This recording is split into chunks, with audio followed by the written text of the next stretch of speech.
Welcome back to my channel চোখের খিদে চ্যানেলে আপনাদের সকলকে স্বাগত। আজকে যে রেসিপিটা তৈরি করব সেটা একদম ঘরোয়া প্রক্রিয়ায়, মানে আমি অ্যাকচুয়ালি আমার মার কাছ থেকে এই জিনিসটা দেখেছি। মা ঝটপট জিনিসটা তৈরি করে দিত আর খেতেও খুব টেস্টি হতো।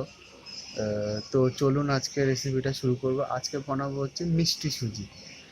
এবার সেটার জন্য কীরকম কী করতে হবে, মানে খুব বেশি আহামরি জিনিসপত্র বা ইনগ্রিডিয়েন্টস এটা লাগবে ওটা লাগবে সেসব কিছু দরকার নেই। একদম সহজভাবে কীভাবে তৈরি করতে হয় সেটা আপনাদেরকে দেখাবো। আর আপনাদের যদি রেসিপিটা ভালো লাগে অবশ্যই আপনারা কমেন্টে জানাবেন, এবং যদি এটাকে আরও বেটার করার জন্য কোনো কিছু সাজেশান দেন তো আমি সেটাকে গ্রহণ করব, এবং পরের কোনো রেসিপিতে আমি সেরকমভাবে করার চেষ্টা করব। আর ইতিমধ্যে একটা কথা জানার, যে আমার চ্যানেলটা তো খুব বেশি বড় চ্যানেল নয়, সবে সবে স্টার্টিং করেছি। তো এর মধ্যে গতকাল একজন বন্ধুর সাথে দেখা হয়েছে রানীকুটি, আমি টালিগঞ্জে থাকি, রানীকুটির ওখানে। উনি নাকি আমার ভিডিও দেখে এবং খুব ভালো লাগে। তো এটা শুনেও খুব ভালো লাগলো যে আপনারাও আমার ভিডিও দেখেন এবং খুব ভালো রেসপন্স দেন। জানি না কতটা ভালো করে আপনাদের সামনে তুলে ধরতে পারি, তবু চলুন শুরু করা যাক আজকের রেসিপি সুজি, মিষ্টি সুজি। তো সবার প্রথমে সুজিটাকে একটু ভালো করে ভেজে নিতে হবে। আমি এখানে খুব বেশি লাল করে ভাজবো না, কিন্তু আপনারা চাইলে একটু লালচে করেও ভেজে নিতে পারেন। কিন্তু আর একটা জিনিস একটু দেখবেন যাতে পুড়ে না যায়, ঠিক আছে? আর আমি এবার দিয়ে দিচ্ছি সামান্য পরিমাণে ঘি। ঘি দিলে বেশ সুজিটা একটা ভালো স্মেল আসে, বা অথবা আপনারা ঘিয়ের বদলে সাদা তেলও দিতে পারেন, দিয়ে ভেজে নিতে পারেন।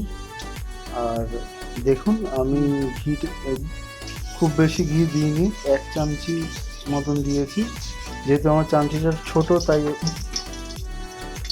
দুবার দিতে হয়েছে, কিন্তু একটা বড় চামচি ঘি দিলেই মোটামুটি হয়ে যাবে। ঘিটা গলে গেছে। এইবার এর মধ্যে আমি দিয়ে দেবো আমরা যে সুজিটা ভেজে রেখেছিলাম, ওই সুজিটা আমি এর মধ্যে দিয়ে দেবো।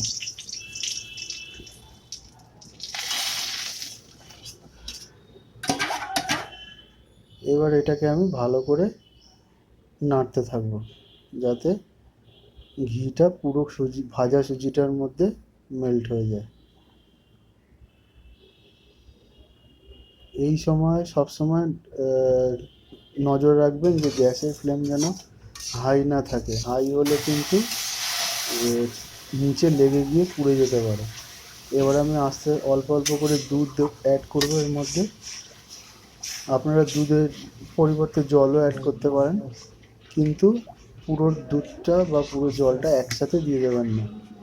এটা আস্তে আস্তে দেবেন এবং আস্তে আস্তে নাড়াতে থাকবেন। যখন দেখবেন একটু ঠিক হয়ে এসছে তখন আবার দুধ দেবেন, দিয়ে নাড়তে থাকবেন যতক্ষণ না এটা পুরো ড্রাই হয়ে আসে। তো আমি প্রথমে দুধ দিয়েছি, দিয়ে এবার নাড়তে শুরু করেছি। আপনারাও এরকম আস্তে আস্তেই করবেন। দেখুন আমার সুজিটা একটু ঠিক মতন হয়ে এসছে। আর সব সময় মনে রাখবেন এটা কিন্তু মিডিয়াম টু লো হিটে করবেন, হাই হিটে একদম করবেন না, কিন্তু এটা কিন্তু তলায় লেগে যেতে পারে। তাহলে জিনিসটা আপনাদের পুরোটাই পণ্ড হয়ে যাবে, সময় পরিশ্রম সবই নষ্ট হবে। তো আমি সেকেন্ডবার দুধ অ্যাড করে দিয়েছি। এইবার আমি এটাকে আস্তে আস্তে আস্তে আস্তে নাড়তে থাকবো। এতে অল্প একটু জলও দিয়েছি।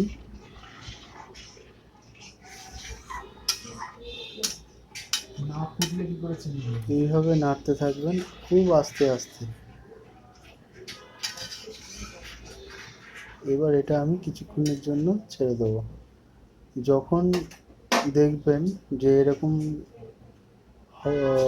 নাড়ার পর নাড়তে নাড়তে যখন একটু রেখে দেবেন, যখন দেখবেন বাবল ফুটবে, মানে যখন দেখবেন ফুটে উঠবে সুজিটা, তখন এর মধ্যে দিতে হবে সুগার, মানে চিনি। সেটা যে যেরকম চিনি খেতে মানে মিষ্টি খেতে পছন্দ করেন তারা সেই রকমভাবেই এতে চিনি অ্যাড করবেন। যেমন আমি এখানে 250 গ্রাম চিনির অর্ধেক ব্যবহার করেছি।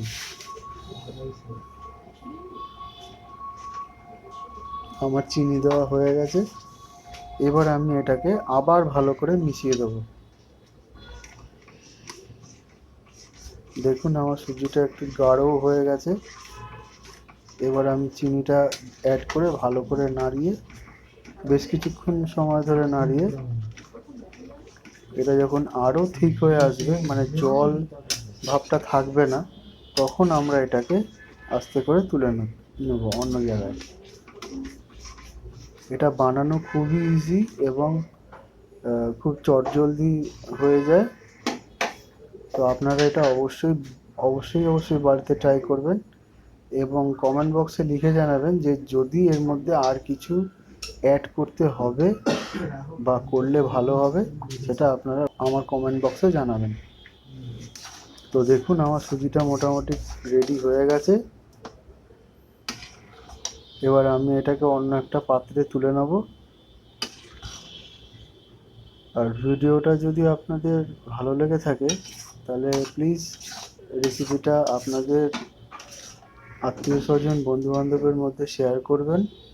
চ্যানেলটাকে সাবস্ক্রাইব করে আমার পাশে থাকবেন। আমি যেন আরও সুন্দর সুন্দর রেসিপি এইভাবে আনতে পারি। আর অবশ্যই নতুন বন্ধু হয়ে থাকলে চ্যানেলটাকে সাবস্ক্রাইব করে বেল বাটনটাকে অন করে রেখো। পরবর্তী ভিডিওতে দেখা হবে। আজকে টাটা।